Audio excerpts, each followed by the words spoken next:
A very good morning and welcome to Val Moster for the first race of 2017 on the cross-country World Cup circuit. It is, of course, stage 2 of the Tour de Ski after the sprints here yesterday.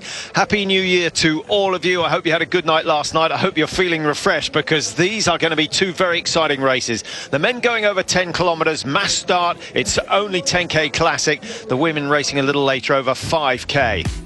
Well, let's have a look at the past winners of the Tour de Ski. Toby Angerer got it underway. Lukas Bauer, his first of two in 2008, Mike. And then it was time for Dario Cologna. Dario, I'd love to see him back again, Patrick. He is looking much better with the sprint races yesterday, qualifying 7th. Ledkov getting the only Russian win in 2013. Then Sundby took control in 2014. He had his title from 2015 taken away. It was given to Petter Northug. Not the way Northug would have wanted to win the Tour de Ski, but at least he knows he's now got it. And that's probably half the reason he's not here this year. And Sundby, of course, with 2. And he's hot favourite to win the title for a 3rd time this year. I think he is. And interesting about Northug, he had said last year he'll never win it because of the steep climb, and of course with it shouldn't be pulled out, it gave him that win. Well, as we said, today is the 2nd stage. Yesterday it was all about the sprints. Let's have a quick reminder as to what happened there. A tough course, and while we look at Ustiakov, I should say, for the first time ever, 2 British competitors getting into the semi-finals and both finishing in the top 10 at the end of the day. But Ustiakov was the man to match. Here we see him in his semi-final, leading the way. Mike, he was in control all the way through, a brilliant qualifying time, and then he just seemed to get stronger and stronger and stronger. I don't know what it is about his V2 technique, but he's left everyone else for dead. Yes, it's rare that we see such outstanding domination in the sprint from the beginning of the day to the end of the day. He was fantastic. Well, have a look at Andrew Musgrave on the near side. Here he is racing in his semi-final for Great Britain. Couldn't match Pellegrino on the steep climb. Chanavat had a few issues as well. In fact, that might have been Jay of France. It was Jay of France. And just getting in, Alex Harvey ahead of Larkov, being with his PB in terms of World Cup results. But that left us with the final of Ustiakov, Pellegrino, Krog, Harvey, Chanavat and Sundby, the 2 British athletes left out at that stage. Now, Mike, tactics in the final? Well, we thought it was going to be tough. We thought that Krog was going to go out fast. He did, but he didn't manage to hold the pace all the way. This dominance from Ustiakov, nobody could match him on the day. Yeah, this is where Pellegrino had made his mistake. He'd let Ustiak get away before the steep climb started and just struggled getting round Krog. At that stage, Ustiakov was nailed-on winner in this event, and a rare success in every single heat. And, of course, the qualifying as well, showing his strength. Remember, he finished 3rd in the overall tour last year. Slightly soured, as you said yesterday, by the revelations, the McLaren report. Of course, Ustiakov was competing in Russia, in Sochi. Here he is as the tour leader. Скажу честно, буду стараться за тех ребят, кого отстранили, кого нет здесь. Я буду стараться выиграть этот тур ради них. Они были очень сильно готовы. Я готовился с ними, тренировался на сборе. Так получилось. Hopefully we'll hear a translation in a moment. Well, no, he was actually talking about winning that one for all his friends who were back home, because so many of the Russians have now been taken off the tour. So interesting comments at this stage. It must be tough. He's been training with them all the time, but he knows that you know, he's been tarred with the same brush as the other Russian athletes, and so it is a little hard to take, Mike, but it has to be said, he is immensely strong. He is, and I think he's going to go on to have his most successful tour this time. As he said in that interview, he wants to prove a point.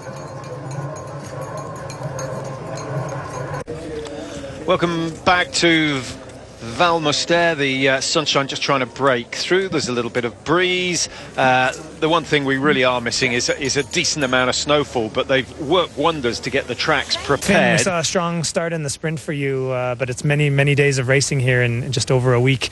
How much do you push on day 2 to try and get some seconds heading into the tour, or do you play it safe a little bit? I'll try to stay in the front of the field to avoid accident, and we are in high altitude, so I don't think I'll try to do some bonus sprint halfway in the race. So I'll rather stay with the leading group until the finish. And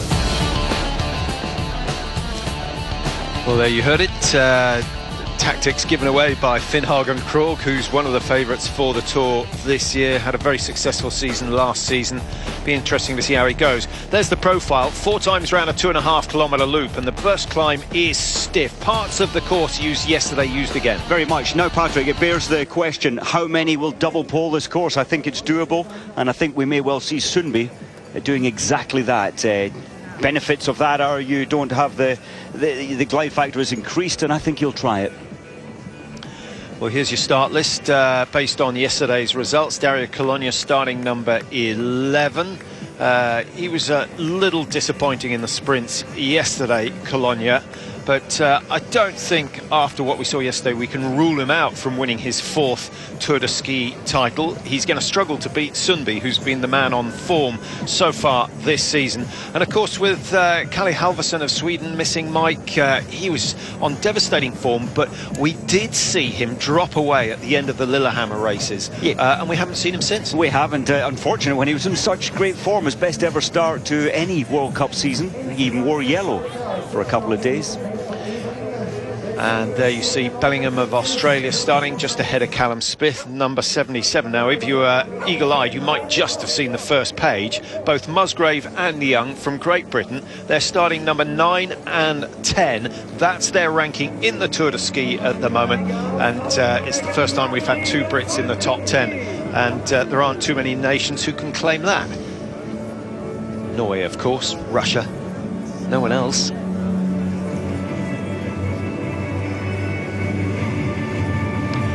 So, perfect day for cross-country racing. It's an unusual length of race for a classic mass start, Mike. We're expecting a little bit of mayhem out on the tracks. We heard Krogh say he wants to get up the front because he wants to avoid trouble. Some of the downhills here are quite technical. You do not want to be behind a pile-up. You don't, and you know, Krogh's he explained his strategy, and so many of the rest will want the same strategy. But Krogh can sprint finish, and that's why he'll try and stay with the lead group. Well, over on the left of your screen is Andrew Young wearing bib number 10, but Andrew Musgrave, I would suggest, is the Brit that you want to watch. He's on the near side, second in that row, just trying to get an indication of how the skis are running in the early stages, working hard on the double pole. As Mike says, is anyone going to try and double pole this? Remember, the poles are slightly shorter. Surely Sundby's not going to do it after his experiences in La Clusaz. Well, we saw him after La Clusaz, but that was 15 kilometres. He really struggled after 10 kilometres, and I think he'll risk mostly double poling today. But the La Clusaz event was a relay where he tried a double pole. Oh, it was the relay, of course, but he still couldn't keep up. He only lost, it was 10 kilometres, of course. He only lost 17 seconds. Well, I can't see a single person that hasn't gone for what is known as diagonal gait up that last bit of the hill. So that suggests that everybody has put some stick wax under the skis. Maybe they were watching Sundby struggle on that relay as well. And that means that the FIS have achieved what they wanted to achieve. Well, Sundby, it still looks like he's only double poling at the moment. What's surprising me, Patrick, a minute 12 gone. There is classic technique now. Minute 12 gone, and it's not very fast at the front. Well, I can see Andrew Young double poling on the far side. Don't tell me he's trying to go for the big one. And there are one or two still. Muzzy, sorry, number 9. Well, I've seen him doing a little bit of diagonal stride. Oh well, it's still a very slow pace. It's a big ask. So difficult to get through for the 80 starters today. Starting at the back is not a great place to be. Well, Andrew Young still double poling, so maybe we did miss out there. The Brits have been putting in a little bit of altitude training in preparation for the start of the tour. I know that Andrew Young's been in Livigno, not a bad resort. Andrew Musgrave has been training at altitude as well and looking very good. Now, who's that coming through the rankings? Is that Krog or is that Rota? Number 24 is actually Didrik Tunseth, and he didn't want to hang around at the back. He's going to push the pace, and he's drawn up alongside number 8, which is Emil Iversen, who's third in the World Cup rankings at the moment. So Iversen, one of the big names this season. And now we have 4 Norwegians in the top 5, and they're surrounding yesterday's winner, Ustiagov of Russia. And that's the large part of the climb. It becomes a very twisty profile now. You can see it there turning just gently right, then another little climb, then it spins left. Well, if there are 1 or 2 double polling, Mike, you sort of feel that they needed to make a move on that first uphill, because you've got to use every single downhill section to gain time on the rest of the field. And if you're in the bunch, you just simply can't do it. Sumbi's out in front, number 4, looking comfortable again. Second phase of the tour last year, Mike, Sumbi was dominant. By the end of that, he had a minute 18 clear of everyone. And he dominated, didn't he, all the way through. I think it's better this year in that there's only 1 sprint, which we had yesterday, and the rest, this would have been a 15-kilometre last year. It's now a 10, so I think it's going to allow a lot closer racing. Well, it's fast racing, there's no doubt about that. It's a spectacular scene. I know they haven't got as much snow as they want, but they have worked really well to get the tracks in good order. Sundby Ustigov out in front. I think that could be Tunseth just behind them in third, but we've got, what, 1, 2, 3 Norwegians in a row. Now, who else do we need to keep an eye on, Mike? Is today a day for Alex Harvey? He looked pretty good in the sprints yesterday. He looked very good. His form is coming back. Not renowned maybe as much in his classic as his freestyle, but without a doubt a threat. And I think Levo Niskanen, if we see him, I'm expecting to see him coming through. He started a long way back, bib number 39. I expect him to have a good race today. Heikkinen as well. Well, I still haven't seen Musgrave and Young using the classic style of diagonal gate. I thought I did initially, but then we picked up on their double polling. Their glide doesn't appear to be that much better, Mike, and here they are back down the bottom of the hill. You would expect those who have gone without wax to now be at the front of the field. Well, Youngie did move past, I felt there on his glide, past some skiers, and you can see him on the left there still in the top position, now double polling again. Well, run attack up the front. Yeah, that's Baldorf of Ostrit, Dominic Baldorf. And he's just double polling.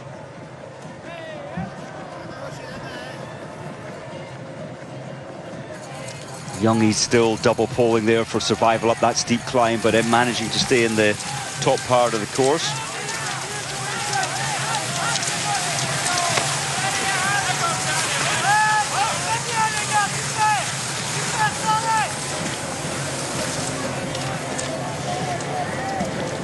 Well, the Swiss cowbells ringing out in the Val Muster, and it's a wonderful atmosphere that it sets up.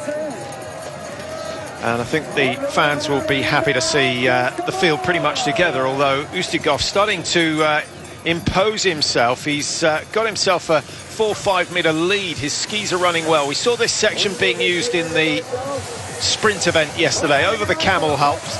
You can certainly work the skis, compress the body as you go up, extend it as you go over the top of the bump, and drive down on the far side, accelerate the skis into that bottom left-hand corner. Well, still nothing between the top 30 or so athletes. Just 5 withdrawals after the first day. A number of the specialist sprinters deciding that that was their chance come and gone, with only 1 sprint involved in the tour this year. That's slightly unusual. In fact, it's only happened on 1 occasion before, back in 2007. Just to give you some idea, we've got a day off tomorrow, and that might have been a factor in deciding those who've decided to double pole today, because you certainly wouldn't want another race tomorrow if you'd exhausted the arms over 10 kilometres today.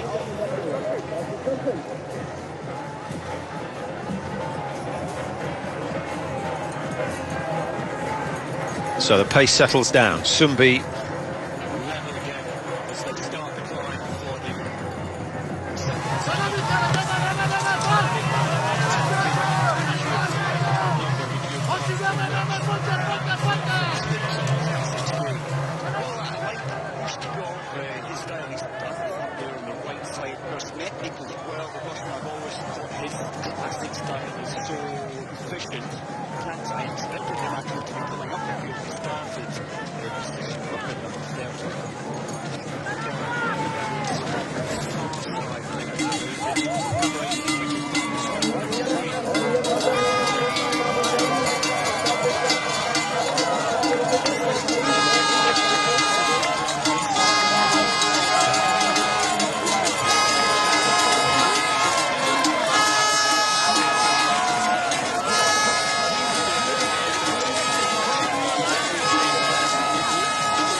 And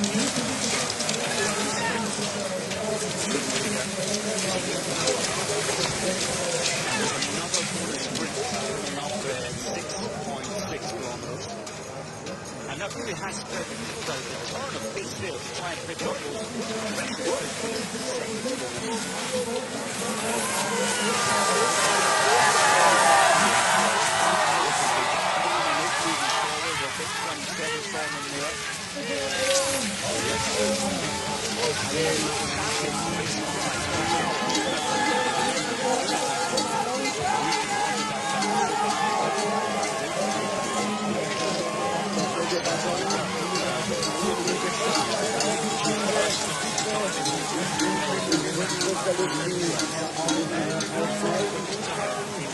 So that counts as a World Cup win. 33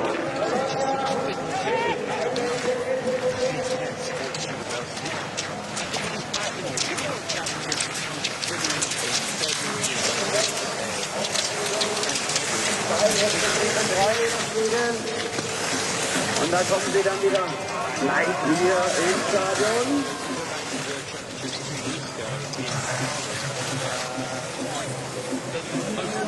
Alle Bilder.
5 Kilometer absolviert. Halbzeit. Ushiro, nach wie vor in der Spitze. Dario Colombia.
meistens 7, aber das gelingt ihm nicht.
Tagessieg bereits einfahren und sich zum König von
in der Gesamtwertung der Tour de Ski.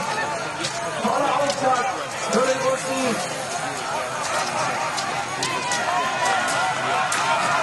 Und in der Geschichte der Tour de Ski ja, es gab einen, der die Tour gewonnen hat. In der Saison 2013 Alexander Leck. Und alle wollen bei ihrer Position auf der Zielgeraden. Auf geht's! Hopp, hopp!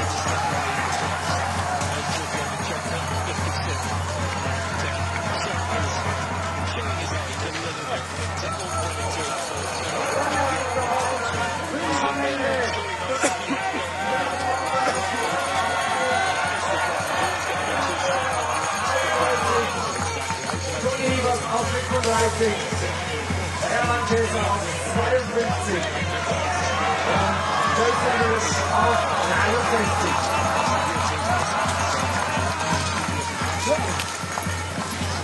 Oh, hot! Der beste Züger vor 3 Norwegern und der Kölzernisch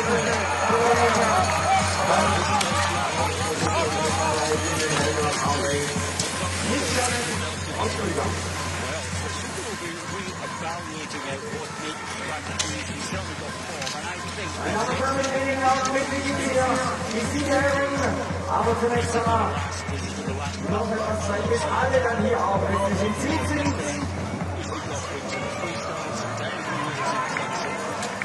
Hier mit der Siegerfoto 1, 2, 3 und Glückwunsch mit Hochzeit.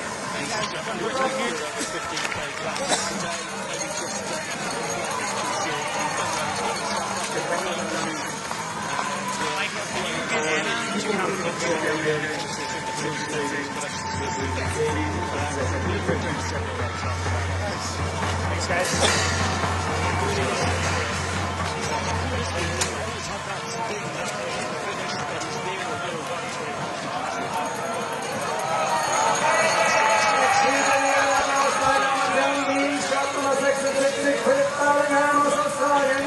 Jetzt im Ziel.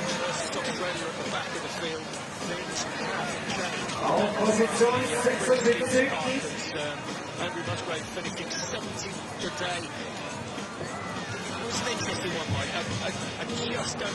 Schoganov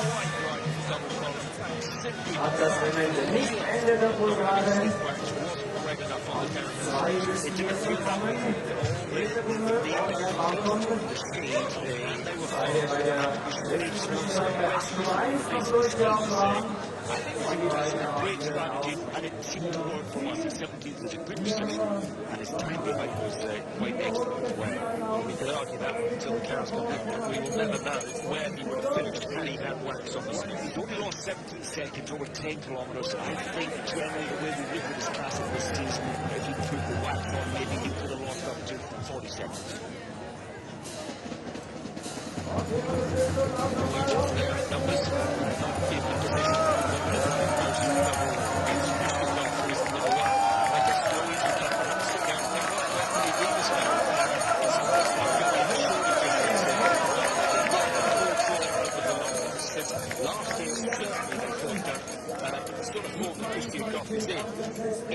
For me, Mike, it's got to be a brave race, not one where you leave it to the last lap, not one where you leave it to the last couple of kilometres. You've got to go early if you want to be race man. I think so. And that's the right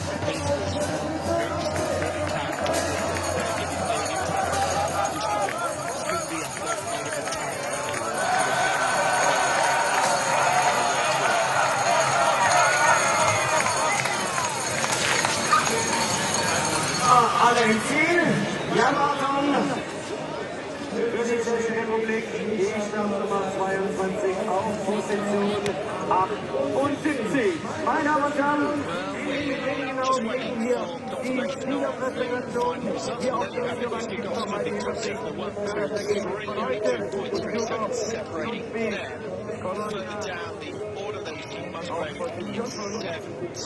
He's only 10 seconds off the top 10. That would have been a fantastic result if he'd managed that, but maybe we'll see more to come. Training has paid off. He's given his family on the Christmas sprint up and out. And once you see the 1600 metres for 1450 on those 450 metres here, it's paid off. Crow way down in 34 stars opposite a couple of the athletes. So that's out. There's Andrew Young down in 50, 125 behind. Further down, looks like we've seen him a lot better than that. Early on. 8 Kellner auf 9 von Fett auf 10. Und auf 11 von Bienhoff. Who's had good sprint results in the Tour in the past. Harold Smith, 232 behind in the 70s.